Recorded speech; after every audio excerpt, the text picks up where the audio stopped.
Hi, I'm Corey Wilkins from Ears Only Audio. Thank you so much for watching. While you have a second here, go ahead and hit that subscribe button. And if you like what you see in here, share this video with a friend. So today we are going to talk about getting the most out of a synth patch in a mostly acoustic instrument song. So you have live drums, you have live guitars, and maybe like for a bridge section, a synth comes in to give it a little bit of contrast. How can you really maximize the effect that the synth has, and how can you get that synthesizer to really extend the low end of the track if that's what you feel like it needs? You're watching Ears Only Audio.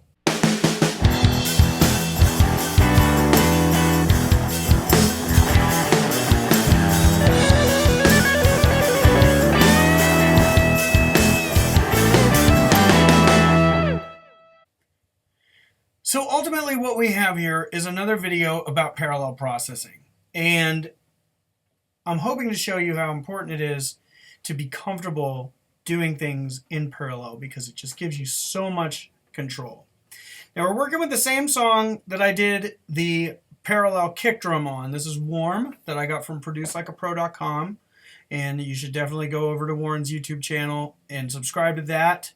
And while you're at it, sign up for his newsletter and you can mix this same song.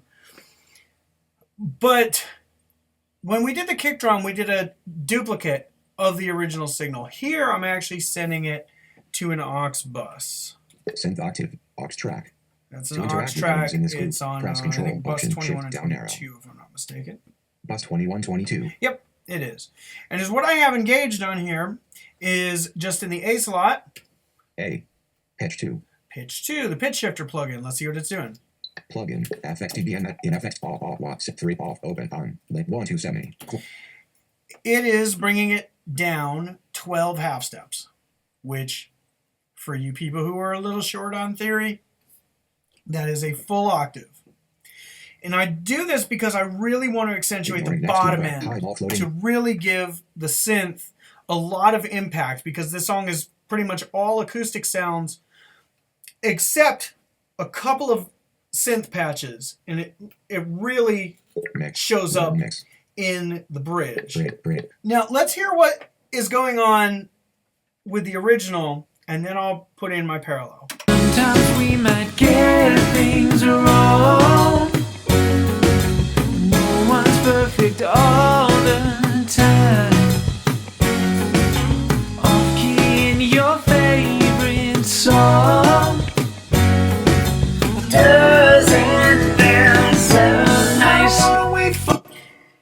Now I've added a lot of bottom end on this original track. In fact, I have a resonance filter on here, which is just a high pass filter that puts a bump at whatever frequency is you've chosen as the cutoff. And I've got like maybe 4 dB at the cutoff here, which is I think somewhere around 50 or 60 hertz.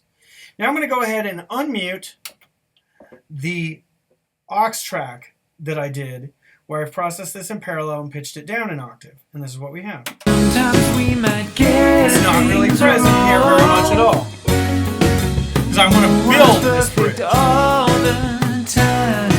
Listen here, I'm about to move in.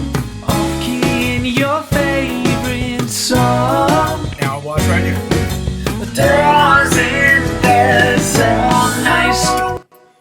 Okay, so what I'm going to do is I'm going to actually solo these up so you can really hear what I'm doing. Watch these faders, because I've done a lot of automation, starting with the focus on the original and then slowly moving it so you hear more of the pitch down octave.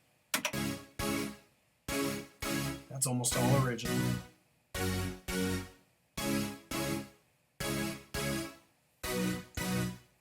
Now it's going to change.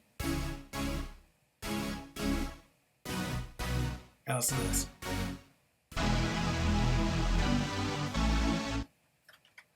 So that really gets pretty gritty at the end there, and it's almost exclusively the lower octave that you're hearing. I take away a lot of the top end just to really give it some good oomph, you know?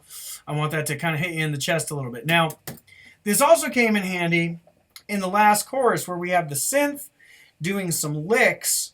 Now I'm gonna take away the octave track again and play you what was originally there. I wanna wait for summer to come.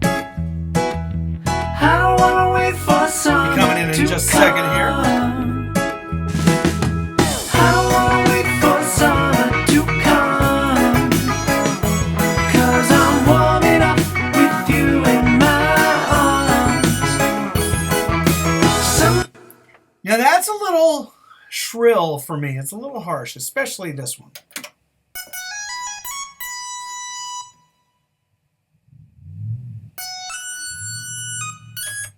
Where it starts hitting those high notes, that's a bit of a challenge. So I added in the octave to help support that high end and maybe take a little of the edge off by giving it some bottom end to sit on top of. And this is what it sounds like. 'Cause I'm warming up with you in my arms. Some might say A lot less harsh. Now let's just solo up all three of these synths.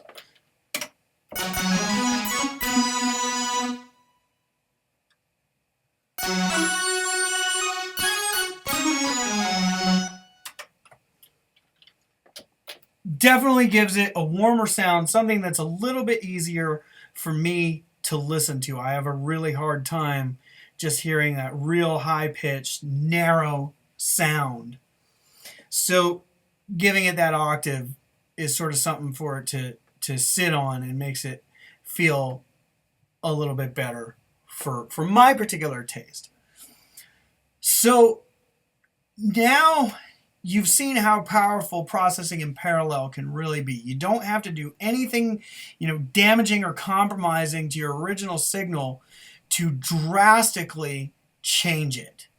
So use parallel processing a lot because it really enables you to take some risks knowing that you always have the original to fall back on. It's no big deal. It's never too hard just to delete a duplicate track if it goes too far astray or if you get lost in the weeds, or to delete an aux, if you process it on an aux bus.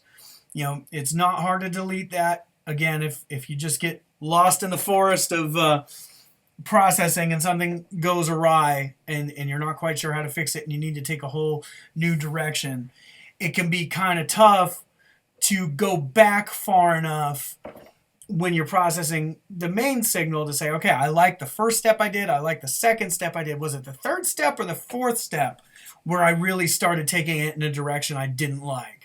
So we still have the integrity of the original signal here, but then we've separated that signal out and processed the copy of it totally separately so that we could do whatever we wanted to with it. And if it didn't work, it's easy to just delete it and start with something else in a totally fresh angle of approach.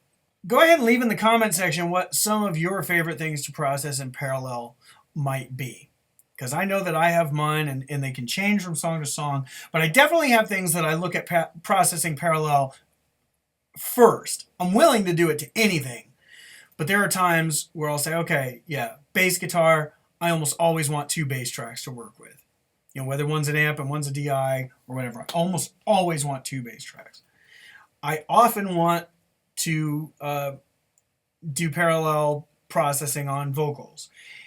There's a lot of things. So what are some of your favorites? Leave a comment. Don't forget to subscribe just as soon as you get a chance, and share this channel in this video with some friends of yours who are also into audio. I really appreciate it a ton. Thank you so much for watching. I'm Corey Wilkins with Ears Only Audio. You take care.